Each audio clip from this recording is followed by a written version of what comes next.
તો આ દરમિયાન એક મહત્વના સમાચાર, આજથી ગરીબ કલ્યાણ મેળાનો પ્રારંભ થશે। આજથી 3 દિવસ માટે ગરીબ કલ્યાણ મેળાનું આયોજન કરવામાં આવ્યું છે। ઉજ્જવલા યોજનાની લાભાર્થી મહિલાઓને પ્રેશર કુકર અપાશે।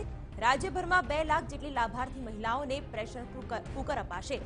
રાજ્યભરમાં આજથી 3 દિવસ માટે ગરીબ કલ્યાણ મેળાનું આયોજન થતું હોય છે અને વિવિધ યોજનાઓનો લાભ જરૂરિયાતમંદોને આપવામાં આવે છે, જેમાં 2 લાખ જેટલી લાભાર્થી મહિલાઓને પ્રેશર કુકર આપવામાં આવશે। ત્યારે ઉજ્જવલા યોજના અંતર્ગત લાભાર્થી મહિલાઓને પ્રેશર કુકર આપવામાં આવશે। સંવાદદાતા સચિન પાટીલ જોડાઈ ગયા છે। સચિન, આજથી 3 દિવસ ગરીબ કલ્યાણ મેળાનું આયોજન અને જે લાભાર્થીઓ હશે તેમને સુધી વિવિધ યોજનાઓ પહોંચે તેવો પ્રયાસ કરવામાં આવતો હોય છે।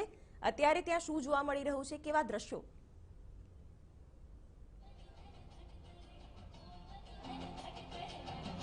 શિવાની, અત્યારે જે ગરીબ કલ્યાણ મેળો છે એ અમદાવાદ જિલ્લાનો આ વર્ષનો પહેલો ગરીબ કલ્યાણ મેળો છે અને પહેલા ગરીબ કલ્યાણ મેળામાં 2,27,00,000 જેટલી જે કીટ છે અને ચેક્સ છે એ ચેક્સનું ડિસ્ટ્રીબ્યુશન છે એ ડિસ્ટ્રીબ્યુશન આજે કરવામાં આવશે।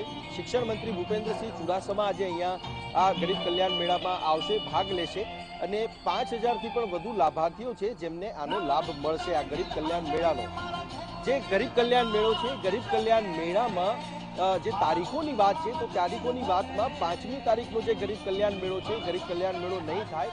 3 અને 4 તારીખનો ગરીબ કલ્યાણ મેળો ચોક્કસથી થશે, કારણ કે 6 તારીખે જ્યારે એલઆરડી પરીક્ષા આવે છે, એલઆરડીની પરીક્ષા છે, ત્યારે પરીક્ષાને લઈને કોઈ પણ પ્રકારની અવ્યવસ્થા ન સર્જાય એ બાબત લઈને આ નિર્ણય જે છે નિર્ણય લેવામાં આવ્યો છે અને 6 તારીખ પછીનો એટલે કે લગભગ 8 તારીખે જે ગરીબ કલ્યાણ મેળો છે, ગરીબ કલ્યાણ મેળા ફરીથી આયોજિત કરવામાં આવશે। પરંતુ અમદાવાદ જિલ્લાના જે તાલુકાઓ છે, તાલુકાઓને જે છે એ આમાં આવરી લેવાયા છે અને અમદાવાદ જિલ્લાનો આ પહેલો ગરીબ કલ્યાણ મેળો છે, જે ગરીબ કલ્યાણ મેળાનું આયોજન અહીંયા કરવામાં આવ્યું છે। શિવાની, બિલકુલ સચિન, જોડાવા માટે આભાર।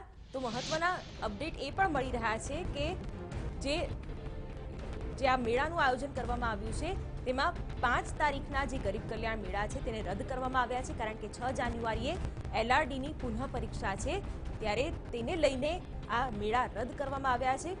સબસ્ટેજ બનાવ્યા છે, જે કાર્યક્રમ પતી ગયા બાદ તેનું આયોજન કરવામાં આવ્યું છે। જિલ્લા કક્ષાનો ગરીબ કલ્યાણ મેળો છે, 2,27,00,000 રૂપિયાની સહાય કીટ અને ચેક સ્વરૂપે આપવામાં આવશે।